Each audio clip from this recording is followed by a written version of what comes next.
이 시간 함께 보실 하나님의 말씀은 우리 잠언 25장 1절에서 2절과 우리 26절 이렇게 세 구절 함께 보도록 하겠습니다. 이것도 솔로몬의 잠언이요 유다 왕 히스기야의 신하들이 편집한 것이니라. 이를 숨기는 것은 하나님의 영화요 이를 살피는 것은 왕의 영화니라. 26절 함께 있습니다. 의인이 악인 앞에 굴복하는 것은 우물이 흐려짐과 샘이 더러워짐 같으니라. 아멘. 오늘은 이제 잠언과 함께하는 사순절 네 번째 시간으로요. 이제 요걸로 이제 끝나고요. 다음 주는 종려주일, 그 다음 주는 부활주일 이렇게 이어지는 그 말씀대로 절기 말씀대로 좀 준비하려고 합니다. 오늘 말씀의 제목은 악인 앞에서 의인이 굴복함입니다. 이 성경의 큰 주제와 맞지가 않는 내용이죠. 사실 성경에서는 의인 앞에서 악인이 심판받고 굴복하게 된다. 발 아래 엎드려지는 것은 악인이다. 이렇게 큰 줄기로 가르치고 있잖아요. 근데 오늘 본문에서 26절에서 의인이 악인 앞에 굴복하게 되는 것에 대해서 지혜로운 잠언 말씀을 기록하고 있습니다. 그래서 부제가 제가 이렇게 한번 정해봤습니다. 악인 앞에 굴복한 의인으로 인하여 그러면 어떠한 일, 어떠한 피해가 발생하는가 이렇게 부제를 정했어요. 그것은 여기에 명료하게 나와 있듯이 우물이 흐려짐과 샘이 더러워지는 피해, 그러한 일이 일어난다 이렇게 말하고 있습니다. 우리가 잠언을 최소한 신앙생활을 그래도 오래 하셨으니까 인생에서 한 번 전체 1장부터 31장까지 전체를 다 최소한 한 번쯤은 읽어보셨을 거예요. 그렇죠? 저도 이 잠언을 어려서부터 많이 읽어야 된다 그래서 하루에 한 장씩 읽어라 이렇게 세뇌교육 받아서 이게 31장이니까 매달 1일부터 31일까지 있잖아요. 그래서 1일부터 이제 한 장씩 읽고 만약에 30일 날 끝나는 달이나 2월 달에는 마지막을 몰아서 읽는 그렇게 좀 강요를 많이 받았는데 쉽지는 않거든요. 근데 잠언을 읽어보시면 알겠지만 잠언이 솔로몬의 잠언이잖아요. 그래서 전체가 한 번에 이렇게 쓰여져서 책으로 딱 나왔을 거라고 생각하지만 그렇지 아니하고 이 구약 성경은 좀 많은 책들이 이렇게 좀 편집자에 의해서 글들을 이렇게 모아서 잘 갖춰서 이렇게 결국에는 한 권의 책으로 내는데 그 중에 25장 이후로부터 오늘 우리가 읽었던 1절을 보면 이것도 솔로몬의 잠언이요 하면서 이 25장 이후의 잠언이 나중에 붙여졌다는 것을 알 수 있는 편집점이 여기에 딱 적혀 있습니다. 그래서 거기에 뭐라고 적혀 있냐면 유다 왕 히스기야의 신하들이 편집한 것이다. 그래서 앞부분 1장부터 24장까지는 이미 솔로몬 시대에 엮어져서 솔로몬 왕이 편찬한 잠언책이었는데 이후에 후대 시간이 몇백 년 흐른 다음에 25장 이하부터는 히스기야 왕 때 그 신하들이 다시금 솔로몬의 글들, 남아있던 그 글들을 더 모아서 25장부터 31장까지 다시 이 솔로몬의 잠언을 추가 편집해서 그거를 합본시킨 책이라는 것을 알게 됩니다. 자, 그렇다면 유다 왕 히스기야 시대 때 이 역사적으로 어떠한 일이 있었기에 이 잠언을 추가적으로 만들어서 이 합본된 한 권의 지금 우리가 들고 있는 책으로 만들었는지를 좀 살펴보는 것이 좋을 것입니다. 역사 이야기인데 이미 좀 아실 거예요. 이스라엘은 사울 왕, 그 다음에 다윗 왕, 솔로몬 왕의 이 통일왕국 120년을 잘 보냈습니다. 너무나 아름다웠어요. 가장 부국하고 힘이 가장 강하고 이웃 많은 나라들로부터 조공을 많이 받아서 이 가난한 자가 없이 다 풍요롭게 살던 시대가 사울 왕을 거쳐서 다윗 왕 시대 때 이어서 솔로몬 왕 시대 때였습니다. 근데 너무나 안타깝게도 솔로몬 왕의 이 말기에 이러한 죄악으로 인해서 나라가 두 나라로 찢어지게 되죠. 그래서 이스라엘은 11지파가 이제 속해서 10지파가 속해서 북이스라엘을 스스로 운영하고 그리고 남유다만이 유일하게 유다 지파 안에서 왕이 계속 세워짐으로 즉 다윗의 후손들이 왕으로 세워짐으로 남유다가 유다 왕국을 이루고 있었습니다. 그런데 좀 잘 살면 좋겠는데 북이스라엘이 세워진 왕마다 모두가 다 우상을 숭배하고 하나님을 믿지 못하고 말씀에 따라서 예배드리지 않는 일을 끝없이 행했습니다. 그래서 몇 대를 거쳐도 그것이 바뀌지 아니하자 결국에는 하나님이 수많은 선지자를 보냈음에도 불구하고 끝끝내 회개하지 않아서 결국에는 하나님이 그 당시에 강대국인 아수르라는 나라를 일으켜서, 아수르가 이제 북쪽에 위치했거든요. 다 대부분의 강대국은 이스라엘 북쪽 그 넓은 지역에서 이제 성장했는데, 그 아수르를 들어 사용하셔서 북이스라엘을 마침내 북이스라엘의 호세아라는 정말로 어리석고 악한 왕을 끝으로 완전히 역사에서 이 북이스라엘이 사라지도록 만들었습니다. 그래서 왕조차도 세우지 아니하고 그냥 아수르에 의해서 완전히 멸망당하게. 그래서 같은 민족, 같은 동포였는데 북이스라엘이 그냥 완전히 지구에서 사라져버리게 되죠. 아수르에 완전히 다 흡수되게 되어버렸습니다. 몇몇 살아남은 지파의 족속들만이 겨우 간신히 남유다로 도망쳐 왔습니다. 우리가 제가 이런 말 해서 조금 오해가 있을 수도 있지만 대한민국의 주적은 누굽니까? 군대 가면 배우잖아요. 북한이죠. 그렇지만 북한과 우리는 한 동포잖아요. 그러니까 거기서 정말 어렵게 사는 그러한 한 사람 한 사람, 또 지하교회 교인들을 생각하면 너무나 마음이 아프죠. 그리고 그러한 실상들 나온 아이들이 핍절하여 막 이렇게 기아와 아사로 죽어가는 모습들 보면 참 눈물이 날 정도인데, 이 북이스라엘도 똑같았습니다. 이게 악한 길로 가고 있지만, 그리고 호시탐탐 항상 남유다에 시비를 걸어서 전쟁을 일으켜서 남유다를 괴롭히긴 했지만, 그곳 안에도 일반적인 백성들은 같은 아브라함의 후손으로 같은 핏줄로 태어난 같은 언어를 쓰는 한 민족이었는데, 그 북이스라엘이 하루아침에 아수르에 의해서 쑥대밭이 되고 멸망이 됐습니다. 그러니 이러한 일들이 일어날 때 이 히스기야가 다스리고 있던 유다 이 사람들이 다 같이 박수치면서 망하길 잘했어. 아이고 그냥 쫄딱 망해야지. 핵폭탄 그냥 몇 개 떨어뜨려갖고 북한 그냥 다 없애버려야지. 그렇게 이해하지 않았다는 것입니다. 그렇지 않습니까? 지금 그런 일이 정말로 우리 이 한반도에서 일어나서 북한이 다 쑥대밭이 되고 핵폭탄이 떨어지고 막 난리 나고 거기에 수십만 수백만 한 2천만 되는 인구가 다 몰살했다고 생각하면 우리 너무 끔찍하잖아요. 너무 충격받을 거거든요. 그런 일이 지금 히스기야가 유다를 다스리는 시대에 일어났습니다. 그들은 단 한 번도 하나님의 백성이 이 지구상에서 완전히 멸망당해서 그 나라가 없어진다는 생각을 해본 적이 없는 민족입니다. 왜요?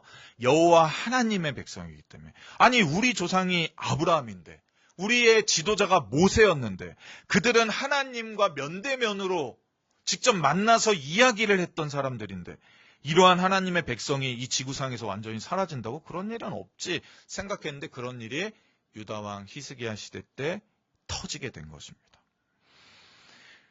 그러니 남유다에서는 이제 두려울 수밖에 없는 것이죠. 이제 북이스라엘의 자기 이 강대국의 침략을 그래도 어느 정도 막아주던 그 완충지대로 여겨졌던 북이스라엘이 없어지니 그 다음에는 이 아수르가 다시금 전쟁의 이 칼을 들고 남유다를 치러 올 게 분명했습니다. 정치 외교적으로 그걸 모른다면 바본 거죠. 그런데 그때 놀랍게도 오늘 본문 잠언 25장 1절을 보면 유다 왕 히스기야의 신하들이 무엇 하고 있습니까? 뭘 하고 있나요? 갑자기 구석구석에 흩어졌던, 왕의 서고 깊숙이 흩어졌던, 그전까지는 찾아보지도 않았던 그러한 솔로몬의 남아있는 글들을 싹싹 모아오기 시작하는 것입니다. 히스기야 왕 정확히 언제 솔로몬의 잠언을 모아서 만들었는지 29장까지 만든 거거든요. 그 시기를 정확히 알 수는 없는데 이미 제가 말씀드렸듯이 히스기야 시대 때도 잠언이라는 것이 1장부터 24장까지 굉장히 많은 분량의 잠언이 이미 있었습니다. 그런데도 기존 잠언의 분량의 한 20% 정도나 되는 그 솔로몬의 잠언을 다시금 작업하고 있는 것입니다.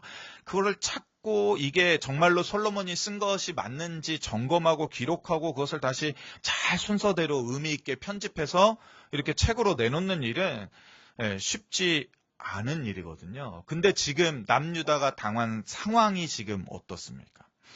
지혜가 꽃을 피우고 문명이 발전하고 문화가 성장하는 시대는, 그래서 철학이 고도화되는 시대는 온 나라가 평안할 때입니다. 전쟁이 없을 때, 모두가 잘 먹고 잘 살 때 문명과 문화와 철학과 사상이 풍요로워지는 거죠, 같이. 그런데 지금은 굉장히 어려운 시대였습니다. 솔로몬의 시대는 그러했죠. 솔로몬의 시대에는 그래서 많은 문화, 문학, 사상, 철학이 막 꽃을 폈습니다. 근데 지금은 국가적 위기가 닥친 시대입니다. 히스기야 왕이 지금 처리해야 될 국가적 문제가 한두 개가 아니었습니다. 적국이 쳐들어온다는 소리, 북이스라엘이 멸망했다는 소리, 경기가 잘 안 된다는, 이러한 어렵다는 소리들이 수없이 많이 일어난 때가 바로 히스기야가 왕으로 살고 있던 시대였거든요. 그러니 이러한 시기에는 지혜를 축적하기보다는 무엇을 해야 됩니까? 당면한 지금 과제들, 현실에서 벌어지고 있는 그러한 문제들을 빨리빨리 해결하기에 바쁜 시대예요. 지금 우리 대한민국이 그렇지 않습니까? 지금 대한민국에서 빨리빨리 경기 문제, 전쟁이 이렇게 벌어져서 중동 문제가 터진 이 상황에서 이 가스, 기름 어떻게 가져올지, 이러한 문제들, 이러한 것 해결하기에 지금 바쁜데 갑자기 대통령이 딱 앉아서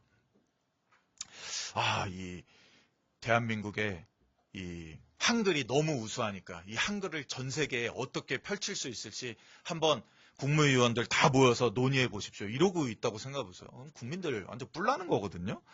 근데 히스기야 왕은 이상하게도 지금 그러한 문제들, 산적해 있는 현실의 문제들을 해결해야 되는 게 자기 코가 석자인데, 지금 발등에 불이 붙었는데도 놀랍게도 솔로몬의 지혜를 모으라고 신하들에게 시키는 겁니다. 신하들이 스스로 한 게 아니죠. 시키지도 않았는데 하겠습니까?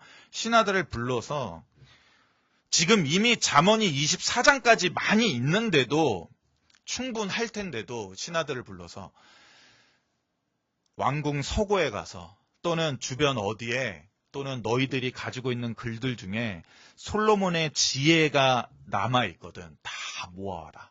그리고 그게 솔로몬의 지혜가 맞는지 충분히 검토해라. 그리고 그것을 잘 의미 있게 편집해서 나한테 갖고 와라. 이렇게 명령하고 있는 것입니다. 참 한가한 얘기죠. 그런데 왜 히스기야는 선한 왕으로, 지혜로운 왕으로 왜 이러한 일을 했을지 제가 곰곰이 생각해 봤습니다. 고려 때 우리가 잘 알고 있는 8만 대장경, 혹시 직접 가서 보신 적 있으신지 모르겠는데, 몽골의 침입을 불력으로 한번 막아보겠다고 그 8만 대장경을 열심히 파갖고, 그 나무를 파갖고 그거를 쫙 비치해 놨잖아요. 그런 것처럼 불력이 아니라 성력으로 또는 말씀력으로 이 외세의 침입, 아수르의 침입을 막아보려고 했던 걸까? 그건 아닐 것입니다. 그렇지 않죠. 그런데 그 이유에 대해서 우리는 그 답을 2절에서 좀 찾아볼 수 있습니다. 약간 좀 이상하다고 생각할 수 있지만 한번 읽어보겠습니다. 2절 한번 읽어볼게요. 다 같이 읽습니다. 시작.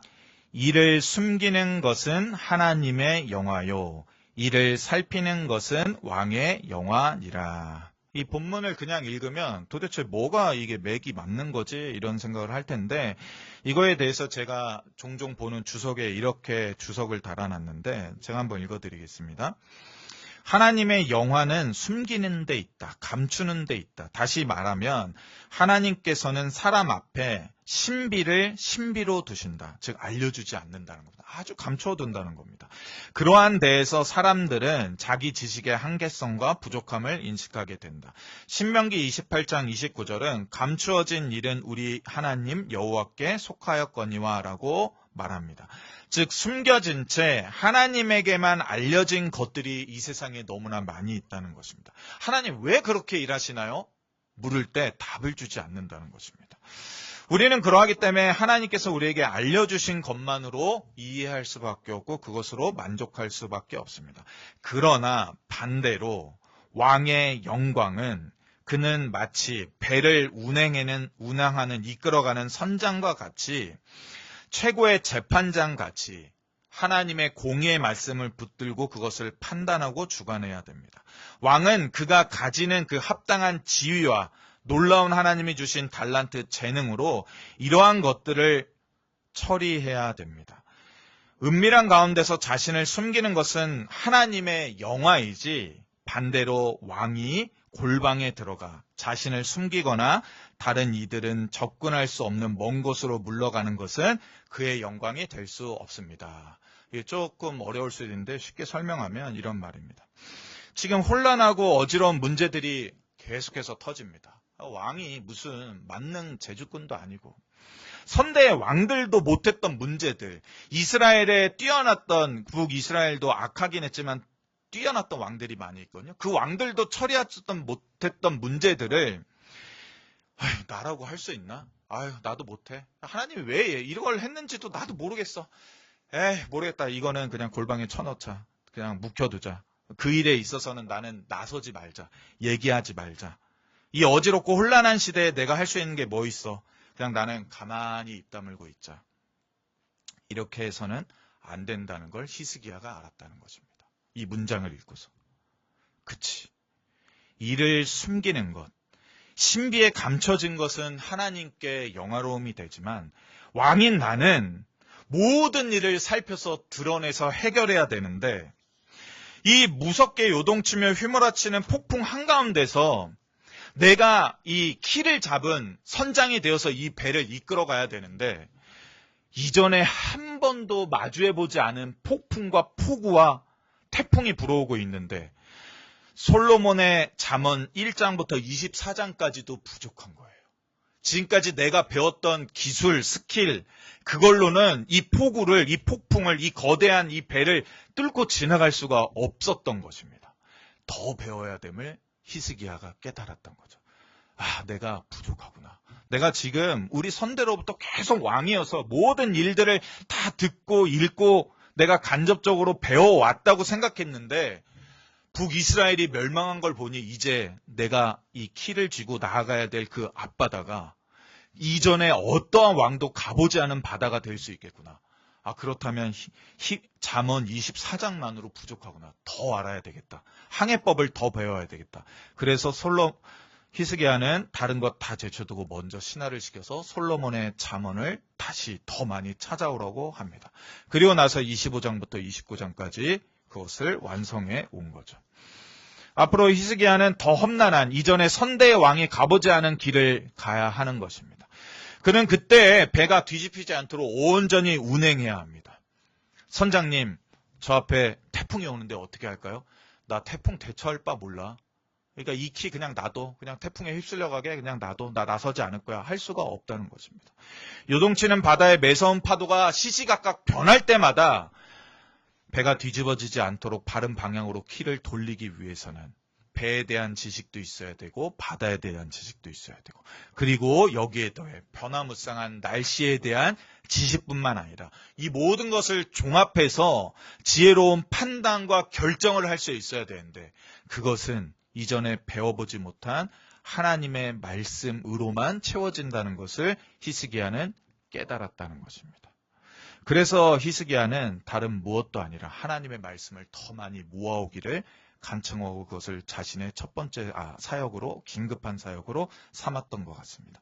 그래야 해서 그는 이후에 다행히도 이 남유다 왕국을 잘 이끌어가죠. 그런데 여기에 이제 26절을 왜 제가 갖다 붙였냐면 26절에 보면 이렇게 나와 있죠. 여기까지 잘 이해하겠어요. 그래. 오늘도 하나님의 말씀이 부족하구나. 이 교회가 한 번도 가보지 않은 방향을 갈 때 더 중요한 것은 하나님의 말씀이구나. 이전에 깨닫지 못했던 하나님의 말씀을 다시 한번 더 깊이 묵상하고 그 말씀을 붙잡는 게 우리에게 너무나 중요하구나. 우리의 가정에 또 우리의 자녀가 이전에 한 번도 경험해보지 못한 일을 겪어 나갈 때 나도 그거에 대한 답을 모를 때 그냥 한탄하고 한숨만 쉴 게 아니라 하나님의 말씀에 답이 있을 거란 확신을 가지고 말씀을 다시 한번 붙잡는 일이 너무나 중요하구나. 여기서 끝내도 되는데 26절로 제가 이어붙인 게 이유가 있습니다. 의인이 악인 앞에 굴복하는 것은 우물이 흐려짐과 샘이 더러워짐 같으니라. 이 본문. 그런데 만약에 제가 그 생각을 해봤어요. 만약에 여기에서 이렇게 항해의 키를 쥐고 하나님의 말씀 가운데 깨달음을 얻어서 열심히 이 큰 배를 운행해가는 이 왕이, 이 의인이 견디고 견디다가 결국에는 도저히 안 되는구나 하고 그 키를 놓아버리고 그 험난한 파도와 바람 가운데 그냥 굴복해 버렸을 때 어떤 일이 일어날까 이렇게 생각해 봤습니다.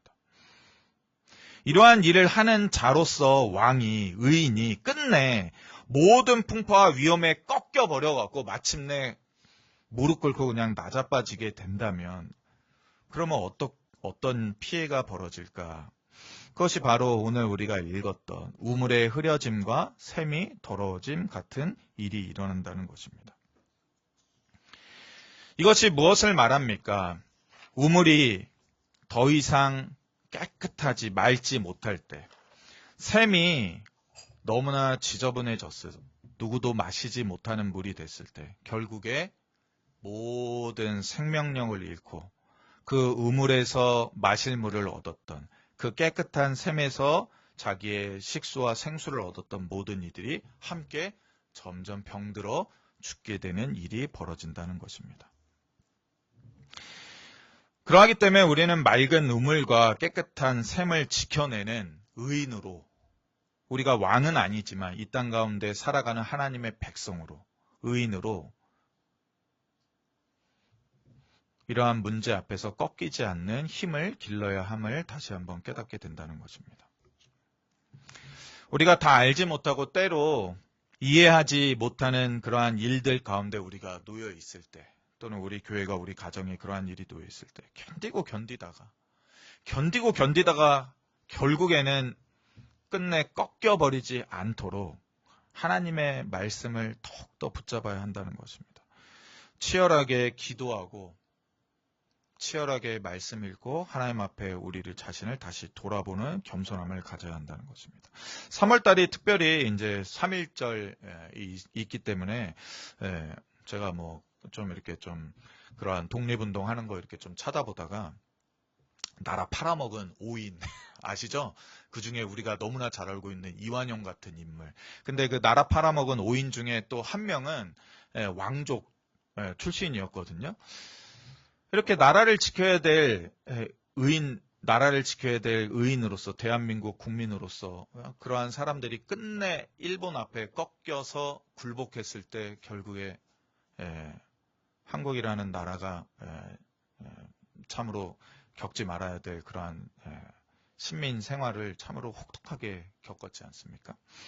그러기 때문에 우리는 의인 앞에, 악인 앞에 굴복하지 않는 어떠한 문제가 다가오더라도 이 세상, 꼭 이게 의인화 되었던 거지 어떠한 사람 이러한 것에 굴복한다는 게 아니라 세상에 불어닥치는 문제, 풍파, 거친 파도 가운데 꺾이지 아니하고 계속해서 공동체를 지켜가고 이끌어갈 수 있도록 우리의 한계를 인정함과 동시에 하나님이 우리에게 맡겨주신 일에 대한 책임감의 그 균형을 유지하면서 최선을 다해서 우리가 이 자리에 서 있어야 하겠구나 이런 생각을 했습니다.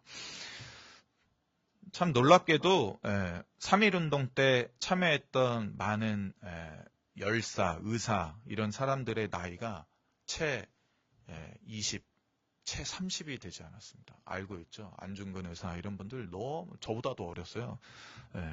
그러한 분들이 꺾이지 아니하고 나라를 위해 굴복하지 않겠다 하고 섰을 때 결국에 대한민국이 찬란한 빛을 발하는 지금에 섰듯이 우리가 많은 문제를 당함에도 불구하고 하나님께서 주시는 믿음 가운데 오늘도 이것을 견뎌내겠습니다.